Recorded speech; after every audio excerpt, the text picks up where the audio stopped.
नमस्कार साथियों, आज की चर्चा का विषय रांडा पेंशन है, जो कि अभी हाल ही में सरकार द्वारा जारी की गई थी।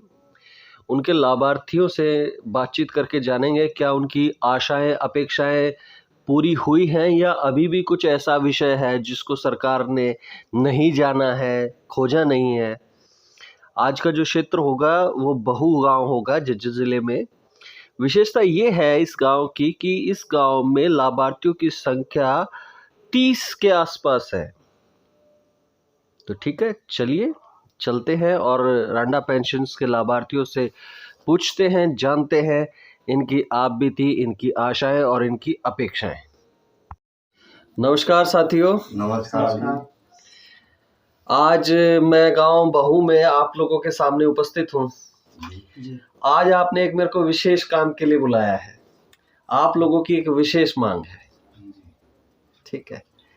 तो मैं आपका पहले परिचय से शुरू करना चाहूंगा। आपका परिचय क्या है? मेरा सुभाष शर्मा नाम है। सुभाष शर्मा। एज कितनी है? एज मेरी 50 के आसपास। 50 साल। आपका जी? बॉबी। बॉबी। आपकी एज? एज मेरी 50 से ऊपर है। 50 से ऊपर है। और आपका जी? मोनू शर्मा है जी, और 34 एज होगी। 34 एज होगी। तो मैं अभी सभी साथियों को मैं बताना चाहूँगा कि आज मैं बहू गांव में हूँ और बहू गांव में एक सामाजिक काम के वास्ते मुझे आना पड़ा है। हमारे जो तत्कालीन गवर्नमेंट है, बीजेपी गवर्नमेंट, उसने एक बहुत अच्छा प्रशंसनीय काम किया है।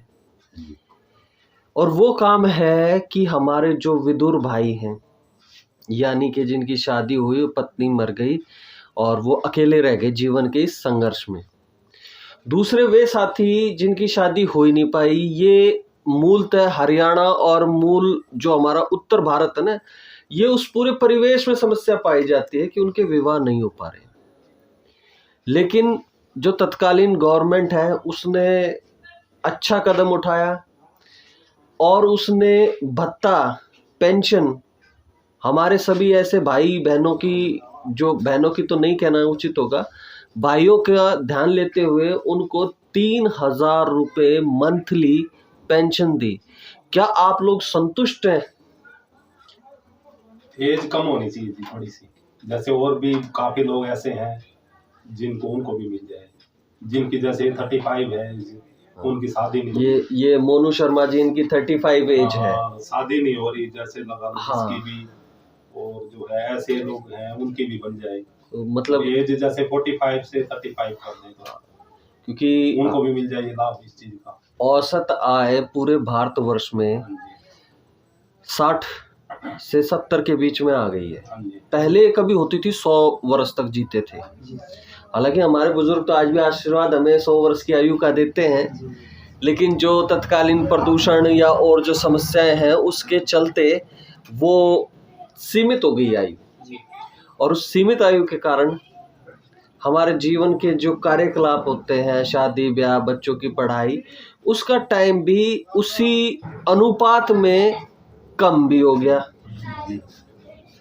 तो जो पहले शादियां हम वैसे तो कच्ची उम्र में यानी कि 18-20 तक कराते थे, फिर संविधान आया, फिर हम 20-22 तक इंतजार करने लगे, फिर पढ़ाई का भी दौर आया, उसमें भी हो लग गया। इस आपाधापी में हमने शादी को महत्व नहीं दिया। और मैं ऐसे असंख्य लोगों को जानता हूँ जिन्होंने पढ़ाई के लिए बहुत मेहनत की, एक जीवन का एक अच्छा खासा समय उन्होंने दिया। कुछों के भाग में सरकारी जॉब और प्राइवेट भी नसीब हो गई और उनकी शादियां हो गई। लेकिन बहुत से ऐसे थे कि जिनको परिणाम इच्छित नहीं मिला, आशा के अनुकूल नहीं मिला। फिर उनकी जो समाज में, क्योंकि वो इस तरफ से खेती बाड़ी और जो हाथ के हुनर थे वो कर नहीं पाते थे, नौकरियां उनको मिल नहीं पाती थी, वो जीवन का संघर्ष सारी उम्र झेलते थे। ऐसे में अगर कोई व्यक्ति अविवाहित होता है तो आप लोगों का क्या मानना है कि उसको परिवार की तरफ से थोड़ा सा कड़वी नजर से देखा जाता है? जी, ये तो जो अपना जो लोकल समाज है उसमें हर जगह होता है। जो अगर कोई किसी अपने पैर पे खड़ा है, कोई अपना काम धंधा कोई कर रहा है, तो उसको अच्छे से अच्छी नज़र से देखते हैं। बाकी तो सब ऐसे गिरा हुआ समझते हैं और वो अपनी जिंदगी काटता है, बस वो जीने में नहीं जीता। तो उसके लिए भी एक सरकार से मांग है कि एक अच्छा सा उनके लिए कोई बिल्डिंग बना के तो देना चाहिए, जैसे वृद्धाश्रम होता तो उनके लिए भी एक स्थान होना चाहिए, बिल्कुल बिल्कुल। ताकि वो अपनी जो वृद्धावस्था आगे का ख्याल अच्छे से जी सके, उसको भी एक मान सम्मान मिल सके। तो यही हम सरकार से अपनी उम्मीद करते हैं। कई बार ऐसा होता है कि परिवार में हमारे ही बड़े बुजुर्ग ये कहते हैं कि भाई तेरा तो वंश बदना नहीं, बड़े भाई का या किसी और का जिसकी भी नौकरी लगी उसका बद रहा है, तू उससे के साथ जीरड़ जा, अपनी जमीन प्रॉपर्टी भी दे दे और वो जो भाभी है उसके बेशर हो जाए रोटी टुक्का ने भी। मैंने देखा है अपनी आंखों से। और आप में से कुछ आप निजी रूप से उन व्यक्तियों को जानते होंगे जिनकी रे माटी बिरान माटी हुई होगी। जी जी। सेवा पानी भी नहीं होती जी, जमीन भी ले लेते हैं, वो क्या नाम है, कोई रोटी टुका भी टाइम पर दे या नहीं दे वो उनकी मर्जी, उनके अधीन है। ऐसे में अगर सरकार स्टैंड ले ले भाई उन भाइयों के लिए कोई एक ऐसी कॉमन सी ब्लॉक लेवल पे नहीं तो भाई जिला लेवल पे ऐसी कोई स्कूल टाइप की बिल्डिंग 2 मंजिला 3 मंजिला हो जहाँ पे 200-400 की तो व्यवस्था हो, बाकी का आगे देखते हैं कि वो जो परिवार के सताए हुए व्यक्ति हैं वो सम्मानजनक वहां पर अपना जीवन गुजर बसर कर ले, जैसे कि ये बुढ़ापे में बुजुर्ग आश्रम वृद्ध आश्रम होते हैं ना, वैसे ही उसी तर्ज पे। तो हमारी एक मुख्य मांग तो एक तरीके से ये भी होगी कि एक बिल्डिंग सरकार से पोषित हो जहां पर कोई व्यक्ति अपने घर से निराश होकर वहां पर एक सम्मानजनक जीवन जी ले। ठीक है।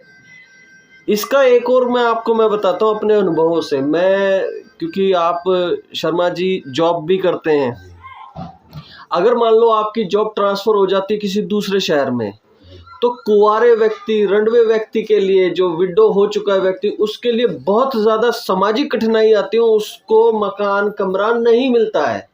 बोलते हैं कि फैमिली है तो कमरा मिलेगा, नहीं तो नहीं मिलेगा। हाँ, तो ऐसे में अगर अविवाहित व्यक्तियों को सरकार द्वारा पोषित वो बिल्डिंग हो तो वो वहां पर अपना शिफ्ट कर सकते हैं। उनको आम जनता से गिर निवेदन बार बार करने के लिए उनकी जरूरत नहीं रहेगी। ठीक है। और जैसे मैं देख पा रहा हूँ मोनू शर्मा जी, आपकी आयु कितनी है? 35 होगी जी। 35 जी। आपकी क्या ये इच्छा नहीं होती है कि भाई जितना हमारा जीवन काल सिमट के 60 वर्षों तक रह गया है, ये पेंशन की जो आयु की नियमितता है, एलिजिबिलिटी है, क्या उसको कम नहीं होना चाहिए? बिल्कुल होना चाहिए। 45 से 35 जी। अच्छा, ये जो 45 कर रखी है वो उसको 35 होना चाहिए। 35 होना चाहिए। आप तीनों इस बात पे सहमत हैं? क्योंकि औरों को मिल जाए इस कारण। हाँ, क्योंकि वही बात है, स्वास्थ्य कारण हो जाते हैं और आजकल बाइक वाइक एक्सीडेंट वगैरह भी हो जाते हैं, तो उनको बहुत तरीके से अपना आर्थिक अपने हाथ में होता है ना, तो उनका स्वाभिमान जिंदा रहता है। जी जी जी। ठीक है। तो मूल रूप से आपकी दो तो मैं समझ चुका हूं कि एक तो आयु कम हो, 35 वर्ष हो, दूसरा एक हॉस्टल या एक सरकारी कोई बिल्डिंग हो जहां पर समय को व्यतीत किया जाए। ठीक है।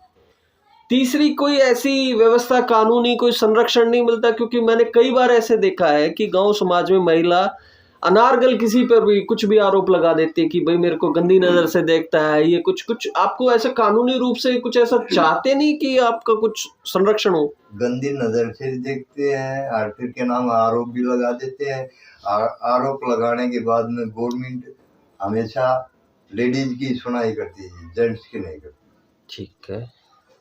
जैसे जेंट्स जो अपने लोकल समाज में हर तरह से अपनी निंदा सह के चुपचाप घर बैठ जाता अपना बेइज्जती सह के। जैसे लेडीज की जो सुनाई होती है उसी तरह इंसान की भी होनी चाहिए, ताकि पुरुषों की, ताकि वह भी अपनी कोई भी बात हो जाके अपनी सीधी संपर्क से अपनी बात शेयर कर सके और अपना स्वाभिमान हो जिंदा रख सके, ताकि उसको समाज में नीची नजर से न देखना पड़े। ठीक है। तो ये होना चाहिए। इसका कोई सरकार से कोई आप निवेदन की भाई कोई प्रारूप बताना चाहेंगे कि भाई कुछ ऐसा हो कि भाई पुरुष को संरक्षण मिल जाए कानून, कुछ है आपके विचारों में?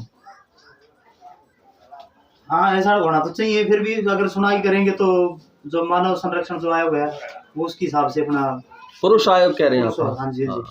पुरुषों की स्पेसिफिक है। उसमें मतलब आपका ये विचार जो मैं समझ पा रहा हूँ जी जी कि भाई जैसे स्त्री को जाते ही महिला आयोग की तरफ से संरक्षण मिल जाता है, वैसे जी, ही जी, पुरुषों वैसे को भी मिले। उनकी सुनाई होनी चाहिए।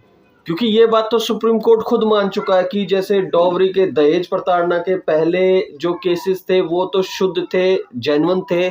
आज के दौर में 90% से ज्यादा महिलाओं द्वारा लगाए गए आरोप बेबुनियाद, तथाकथित, काल्पनिक पाए गए हैं। जी जी और ऐसे में अगर कोई व्यक्ति, क्योंकि आप हरियाणा के झज्जर के बहू गांव से हैं, यहाँ पर जमीन की बहुत वैल्यू है जी और कोई भी स्त्री आपकी प्रोफाइल को नोट करते हुए आप पे आरोप लगा देगी तो आपका किला बिकना निश्चित है।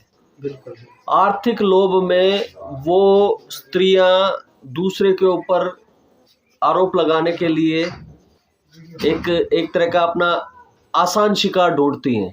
आसान शिकार तो ये है जी, आरोप लगा दिया और उसके बाद में समझौता होता है तो वो सोचती है 5 लाख मिल जाए तो ठीक है, 10 मिल जाए तो ठीक है, 50 मिल जाए तो ठीक। और अगर इस स्थिति में अगर कोई पुरुष आ जाता है तो उसको सबसे पहले अपने परिवार से ही निंदा, समाज से ही बहिष्कृत होना ये स्वाभाविक रूप से झेलना पड़ता है। जबकि ऑलमोस्ट मेरा एक तरफा होना ज़्यादा उचित नहीं है। न्यायिक प्रक्रिया का पूरा होने से पहले ही समाज और परिवार निर्णय ले लेता है और अमूमन ये पुरुष के अगेंस्ट ही होता है, विरोध में ही होता है। तो मैं भी इस बात से इत्तेफाक रखता हूँ कि पुरुष आयोग अगर बन जाए, जी कानूनी सहायता, और अगर जैसे कुछ कानून से पोषित वकील हो या आंशिक रूप से या फुल पुरुषों को फ्री में महिलाओं के प्रति जो आरोप होते हैं उसमें वकील सहायता सरकार से हो तो पुरुषों का विवाहित या रंडवा जो हुए हैं अविवाहित उनको बहुत सारा मिलेगा, ऐसी मैं भी आशा रखता हूँ। इसके अलावा कुछ और आप जोड़ना चाहें, कहना चाहें, अपने समाज से कुछ कहना चाहें, है कुछ? चलो ठीक है, तो मैं अपनी ही इस कवरेज को यहीं पर विराम देता हूं और मैं पूरे समाज के लोगों से आशा करता हूं कि ये पूरे उत्तर भारत की समस्या है। हमारे यहाँ पे पिछले कुछ समय से भ्रूण हत्या बहुत अधिक मात्रा में हुई है, जिसके कारण जो महिला वर्ग है वो जो सेक्स रेशो होता है 1000 पुरुषों पे कभी 750 होता है तो कभी 650 तक भी मैंने देखा है। इस कमी को, इस दंश को, हमारे पूर्वजों की गलती को आज का जो वर्ग है वो झेल रहा है। मैं चाहूँगा जो विवाहित हैं वो पर्याप्त मात्रा में कन्या को जन्म दें, उसका पोषण करें। अन्यथा ये उन महिलाओं के लिए भी एक श्राप साबित होगा, क्योंकि अगर ये संख्या निरंतर महिलाओं की, कन्याओं की गिरती रही तो कहीं ना कहीं कोई भीड़ में भेड़िया भी होगा, हमारी माताओं बहनों का एक बुरा हश्र भी हो सकता है। तो पूरे समाज का कल्याण इसी में है कि ज़्यादा से ज़्यादा भ्रूण हत्याओं को रोकें, आप कन्याओं को जन्म दें ताकि ये आगे अगली जनरेशन तक समस्या ना जाए।